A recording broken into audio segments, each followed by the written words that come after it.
Hello everyone. आज की इस क्लास में समाजशास्त्र से संबंधित नए प्रश्नों को कराया जाएगा एंड ये क्लास आपकी आने वाली सभी परीक्षाओं के लिए इंपॉर्टेंट रहने वाली है। आप सभी इस क्लास को ज़्यादा से ज़्यादा लोगों के साथ शेयर जरूर कर दीजिए।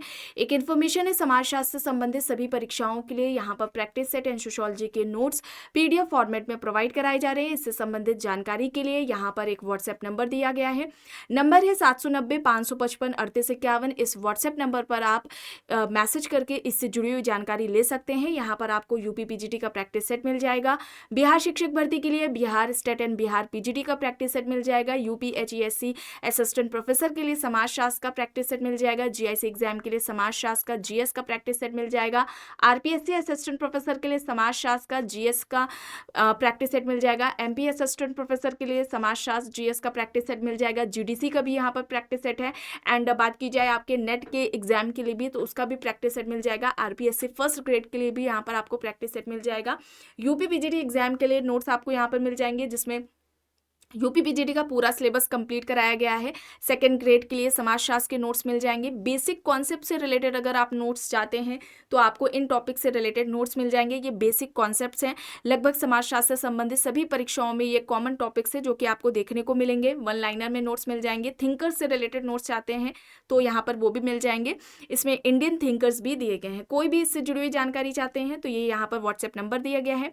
नंबर है 790-555-3851। इस व्हाट्सएप नंबर पर आप मैसेज करके इससे जुड़ी हुई जानकारी ले सकते हैं। बस कुछ ही देर में क्लास शुरू होने वाली है। 175 प्रश्न हो गए थे, उसके बाद के प्रश्न आज इस क्लास में कराए जाएंगे।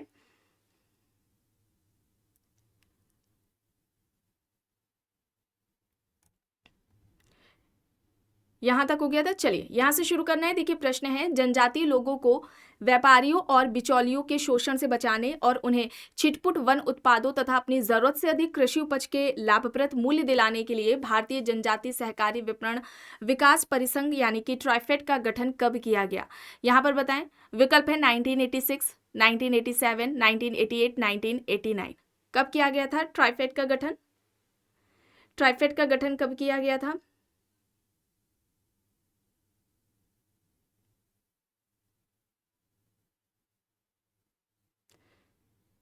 1987 में। ठीक है, 1987 में किया गया था। ऑप्शन बी यहाँ पर राइट होगा। चलिए अब यहाँ पर देखिए, महिला समृद्धि योजना का संबंध पूछा जा रहा है, किससे है?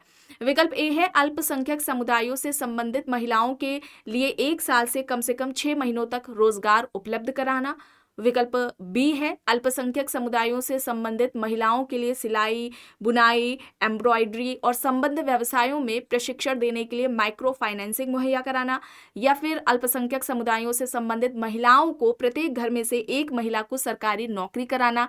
या फिर विकल्प डी अल्पसंख्यक समुदायों से संबंधित महिलाओं को रियायती दर पर रहने के लिए मकान उपलब्ध कराना। महिला समृद्धि योजना का संबंध पूछा जा रहा है, किससे है? यहाँ पर अल्पसंख्यक समुदायों से संबंधित महिलाओं के लिए सिलाई, बुनाई, एम्ब्रॉयडरी और संबद्ध व्यवसायों में प्रशिक्षण देने के लिए माइक्रो फाइनेंसिंग मुहैया कराना। विकल्प बी यहाँ पर राइट होगा। आगे चलते हैं। यहाँ पर देखिए प्रश्न है, वह सिद्धांत जो जनसंख्या में वृद्धि को विकास के चरणों से जोड़ता है, इसे किस रूप में जाना जाता है? विकल्प में है धन का प्रवाह सिद्धांत, माल्थस का सिद्धांत, जनसंख्या संक्रमण का सिद्धांत, सामाजिक कोशिका का सिद्धांत। बताएं यहाँ पर सही क्या होगा? यहां पर राइट आंसर क्या हो जाएगा?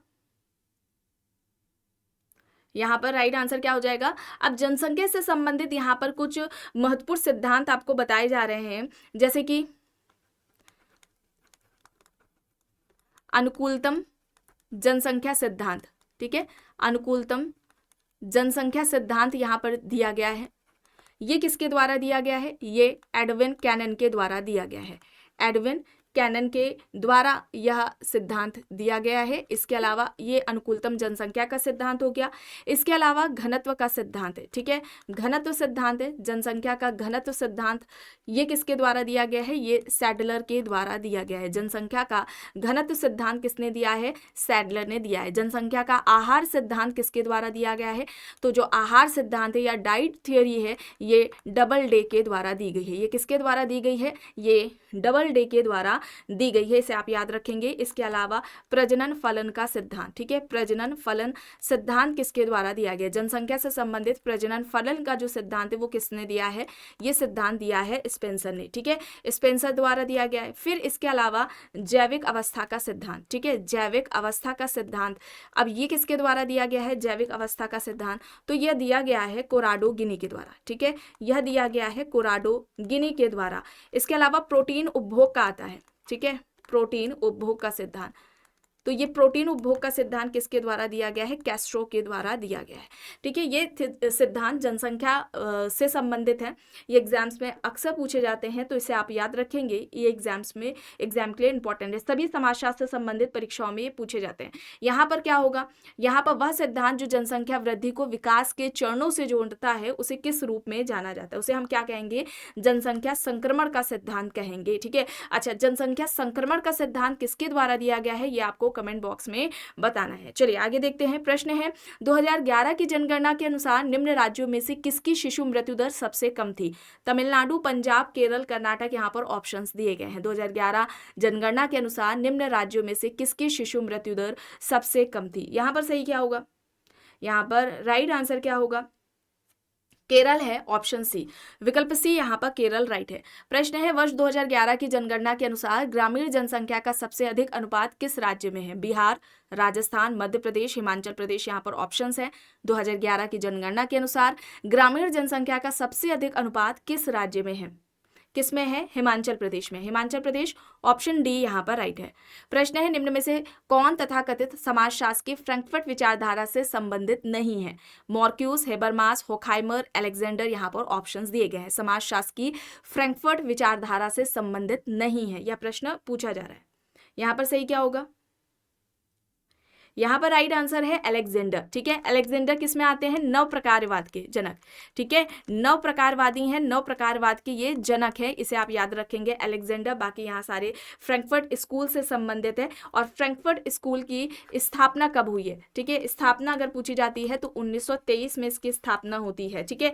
एरिक फ्रॉम भी इससे जुड़े हुए हैं, ठीक है, एरिक फ्रॉम भी फ्रैंकफर्ट स्कूल से संबंधित है, ठीक है, ये भी आपको याद रखना है। एक है T.W. बेंजामिन, ठीक है, इसका भी नाम आप याद रखेंगे, इनका भी, ये भी फ्रैंकफर्ट स्कूल से ही संबंधित है, ठीक है। यहाँ पर ऑप्शन डी है राइट। चलिए अब यहाँ पर देखिए, एंथोनी गिडिस ने 3 प्रकार के नियमों और संसाधनों और तदानुरूपी प्रक्रियाओं की व्याख्या की है। निम्न में से सही मेल की पहचान करना है। यहाँ पर बताएं, यहाँ पर सही क्या होगा? यहाँ पर मिलान करें, बताएं सही क्या है?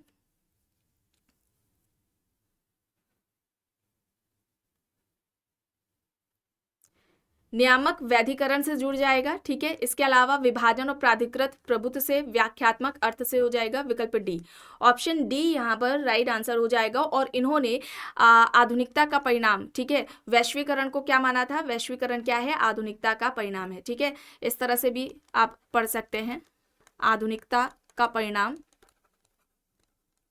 क्या है? वैश्वीकरण है, ठीक है, क्या है? वैश्वीकरण है। आधुनिकता का परिणाम क्या है?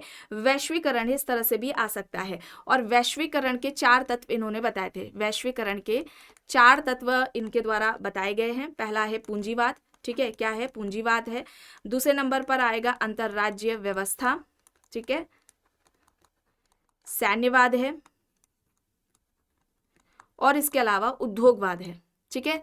तो ये 4 हो जाएंगे, सैन्यवाद, उद्योगवाद, अंतरराज्यीय व्यवस्था और पूंजीवाद। ये वैश्वीकरण के 4 तत्व हैं जो कि गिडिन्स के द्वारा बताए गए, ठीक है। चलिए आगे देखते हैं। प्रश्न है A.R. देसाई ने भारतीय राष्ट्रवाद के उत्थान के बहुत से कारकों का उल्लेख किया है। इन कारकों के सही सेट को पहचानना है। देखिए, पहला है ब्रिटिश द्वारा बनाई गई कृषि और औद्योगिक नीतियां। दूसरा यहाँ पर है संप्रेषण के साधन। तीसरा है राष्ट्रीय सुधार आंदोलन। चौथा है मुद्रण माध्यम। पांचवा है आधुनिक निरपेक्ष शिक्षा। छठा है इलेक्ट्रॉनिक संचार साधन। यहाँ पर सही क्या होगा? यहाँ पर राइट आंसर क्या होगा, बताएं। और यहाँ पर अगर हम A.R. देसाई की बात करते हैं तो इनकी अवधारणा है राष्ट्रवाद की अवधारणा है, ठीक है। इनकी एक पुस्तक है, इंपॉर्टेंट है, social background of Indian nationalism, ठीक है, social background of Indian nationalism है, और इसके अलावा इंडियाज पाथ ऑफ डेवलपमेंट। ठीक है, ये आप याद रखेंगे। ये AR देसाई के द्वारा लिखी गई हैं। एक है पीजेंट स्ट्रगल करके, peasant struggle in India, most important ये इनके बुक्स हैं, इन्हें आप याद रखेंगे। यहाँ पर देखिए, पहला है ब्रिटिश द्वारा बनाई गई कृषि और औद्योगिक नीतियाँ, संप्रेषण के साधन, राष्ट्रीय सुधार आंदोलन, मुद्रण माध्यम और आधुनिक निरपेक्ष शिक्षा, ये यहाँ पर शामिल है, ऑप्शन बी। ठीक है, विकल्प बी यहाँ पर राइट होगा। चलिए अब यहाँ पर देखिए, मिलान करना है। यहाँ पर सही क्या होगा?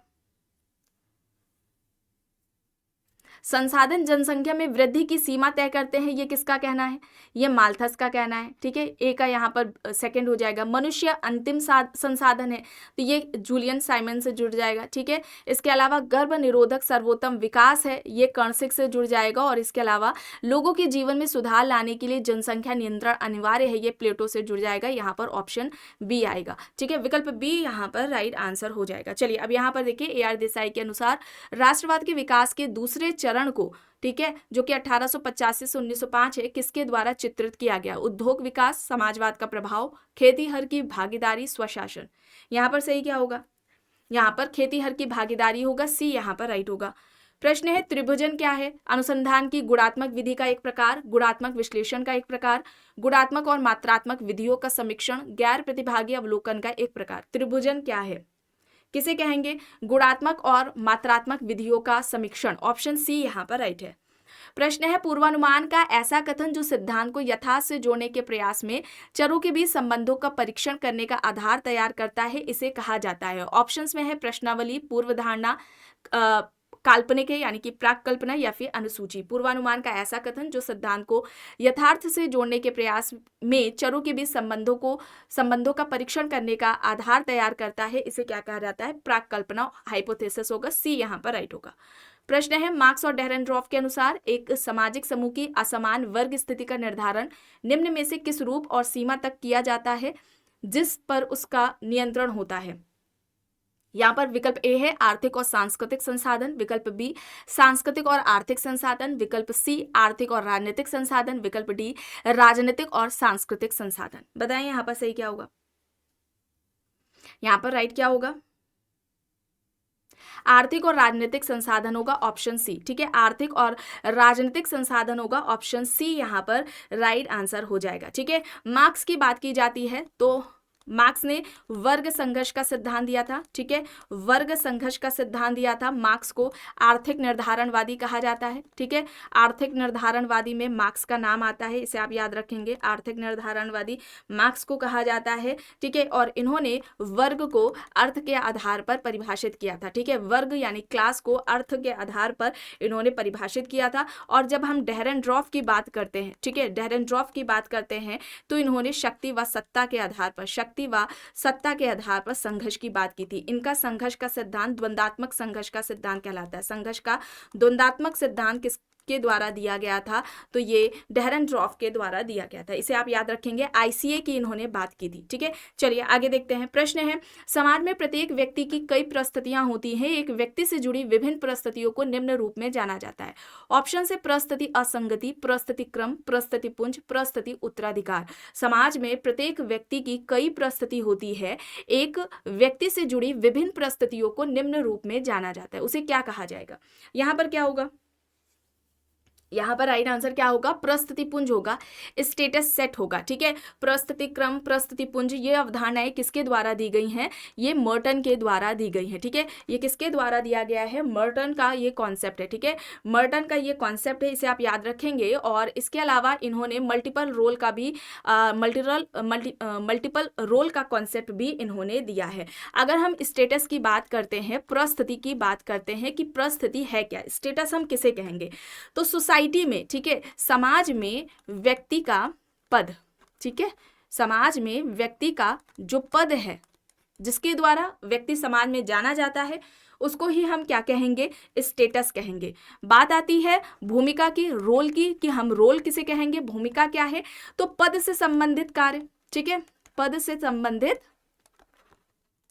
जो कार्य हैं, जो कर्तव्य व्यक्ति करता है, उसको ही हम क्या कहते हैं, रोल कहते हैं, भूमिका कहते हैं। ठीक है, तो इसे आप याद रखेंगे। एक नाम आपको याद रखना है लिंटन का। लिंटन ने क्या कहा था, प्रस्तुति प्लस भूमिका, प्रस्तुति व भूमिका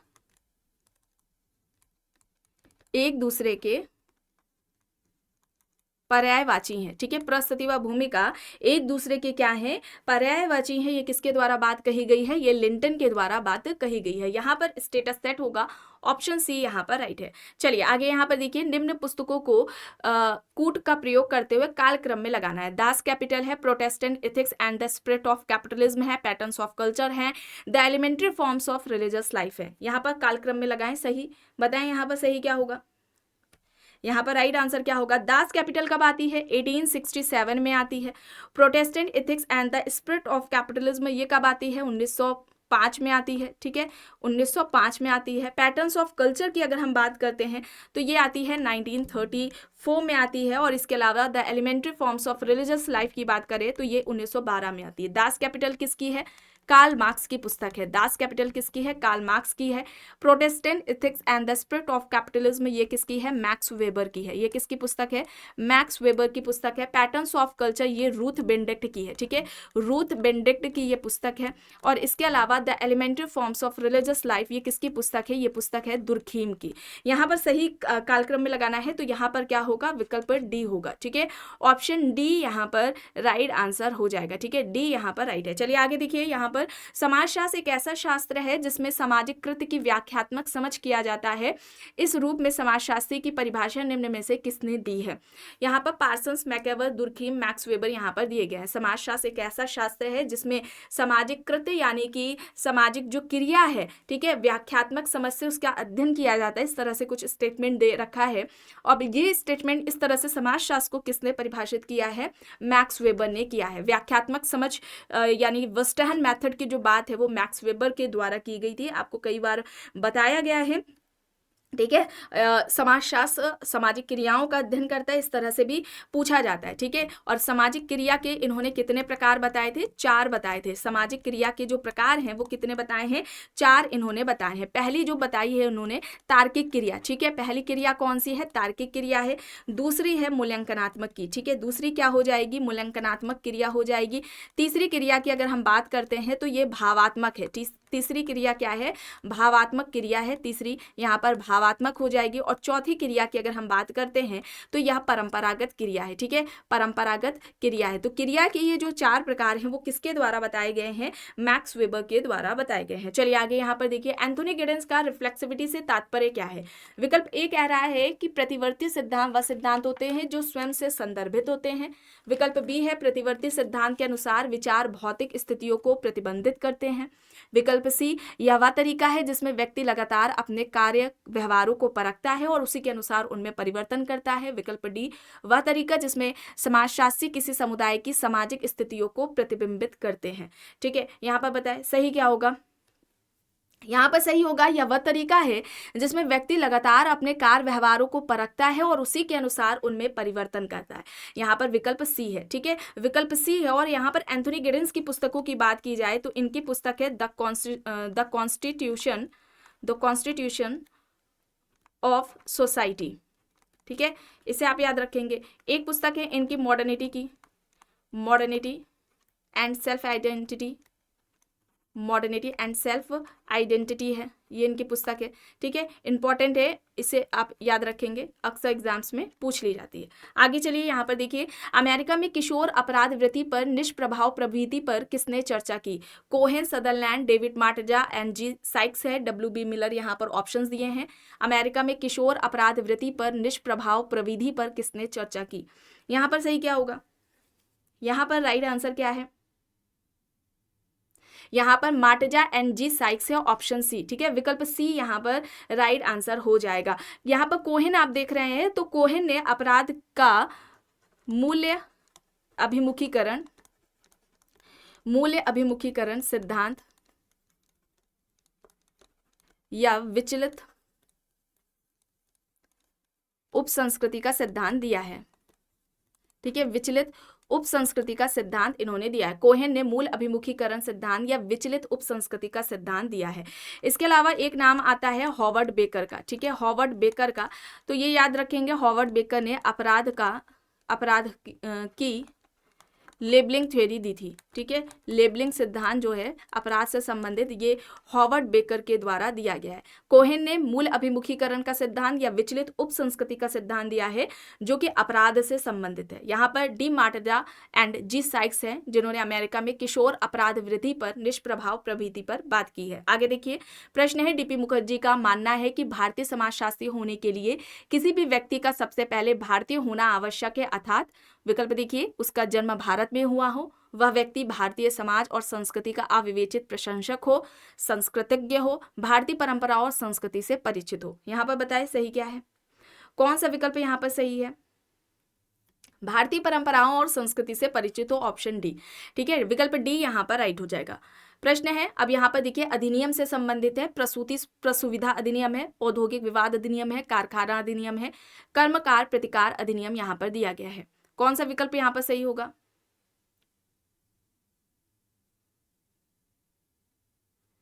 यहाँ पर राइट आंसर क्या हो जाएगा?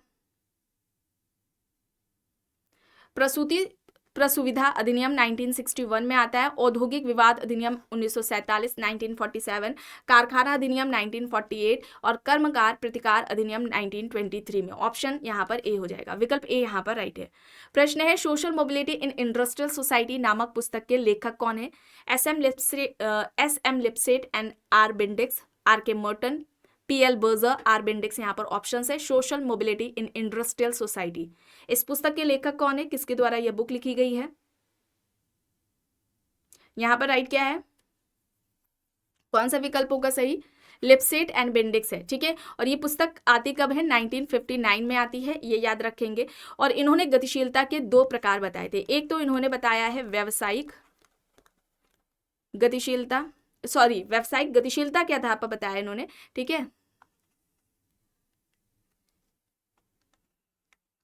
अंतर पीढ़ीगत, ठीक है, अंतर पीढ़ीगत व्यावसायिक गतिशीलता, ये हो जाएगा। और दूसरा इन्होंने अंतः पीढ़ीगत व्यावसायिक गतिशीलता की बात की है, अंतः पीढ़ीगत व्यावसायिक गतिशीलता की बात की है, ठीक है। ये दो प्रकार हैं और ये जो गतिशीलता के दो टाइप्स बताए हैं लिप्सेट एंड बेंडिक्स ने, ये व्यावसायिक आधार पर बताए हैं। व्यावसायिक जो गतिशीलता है, व्यवसायों में जो गतिशीलता देखने को मिलती है, उसके आधार पर ये इन्होंने बताए हैं। इसके अलावा सोशल मोबिलिटी की बात करें, सोशल मोबिलिटी जो कि 1927 में आती है, ये पुस्तक किसकी है? सोरोकिन की है, ठीक है। ये किसके द्वारा लिखी गई है? ये सोरोकिन के द्वारा लिखी गई है, ठीक है। इसे आप याद रखेंगे, ये भी बुक एग्जाम्स में पूछी जाती है। आगे यहाँ पर देखिए, 73वें संवैधानिक संशोधन में ग्राम पंचायतों में निम्न उपबंधों को शामिल किया गया है। कूट के अनुसार सर्वाधिक सही युग्म का चयन करना है, महिलाओं के लिए आरक्षण, दलितों के लिए आरक्षण, निर्णय लेने में ग्राम सभा को शामिल करना, जनता की भागीदारी। बताएं यहाँ पर सही क्या है? 73वां संवैधानिक संशोधन, 73वां संविधान संशोधन अधिनियम 1992 ग्राम पंचायत के गठन की बात किस में की गई है? अनुच्छेद 40 में। ग्राम पंचायत गठन की बात अनुच्छेद 40 में की गई है। 11वीं अनुसूची से संबंधित है, ग्राम पंचायत से, ठीक है, पंचायती राज व्यवस्था से संबंधित 11वीं अनुसूची है जिसमें 29 विषय की बात की गई है, ठीक है, 29 विषय हैं, ये भी आपको याद रखना है। यहाँ पर सही क्या होगा? यहाँ पर महिलाओं के लिए आरक्षण, दलितों के लिए आरक्षण और निर्णय लेने में ग्राम सभा को शामिल करना, ये यहाँ पर है विकल्प डी, ठीक है, ऑप्शन डी यहाँ पर राइट आंसर हो जाएगा, ठीक है। चलिए आगे यहाँ पर देखिए, सोशल डेविएंस इन इंडिया पुस्तक के लेखक पूछ रहे हैं, यहाँ पर कौन है? सुशील चंद्र, M.Z. खान है, S.P. श्रीवास्तव हैं और यहाँ पर राम आहूजा यहाँ पर दिए गए हैं। Sushil Chandra, M.Z. Khan, S.P. Srivastava, R. Ahuja यहाँ पर हैं। सोशल डेविएंस इन इंडिया यहाँ पर पुस्तक है, किसके द्वारा लिखी गई है? सुशील चंद्र के द्वारा लिखी गई है, ऑप्शन ए यहाँ पर राइट होगा। प्रश्न है, द अल्टीमेट रिसोर्स पुस्तक के लेखक कौन है? Paul Ehrlich, Julian Lincoln Simon, Frank Notestein, Kingsley Davis है यहाँ पर। द अल्टीमेट रिसोर्स, ये किसकी पुस्तक है? जूलियन लिंकन साइमन की है, बी यहाँ पर राइट होगा। द अल्टीमेट रिसोर्स है जूलियन लिंकन साइमन की, बी यहाँ पर सही है। आखिरी प्रश्न है, वास्तविकता की सामाजिक रचना के लेखक कौन है? पीटर बर्जर, ब्रिगेड बर्जर और पीटर बर्जर और लकमैन, निकोलस लुहमैन यहाँ पर ऑप्शन है। वास्तविकता की सामाजिक रचना के लेखक पूछा जा रहा है, कौन है? पीटर बर्जर, लकमैन है, ऑप्शन सी, ठीक है, विकल्प सी यहाँ पर राइट आंसर हो जाएगा। तो आज की इस क्लास में बस इतना ही। आई होप ये आपको क्लास पसंद आई होगी। अगर पसंद आई है तो प्लीज़ लाइक करिएगा, कमेंट करके ज़रूर बताइएगा। चैनल पर अगर आप नए हैं तो चैनल को भी ज़रूर सब्सक्राइब कर लीजिएगा एंड इस वीडियो को जितना हो सके ज़्यादा से ज़्यादा लोगों के साथ शेयर भी ज़रूर करिएगा।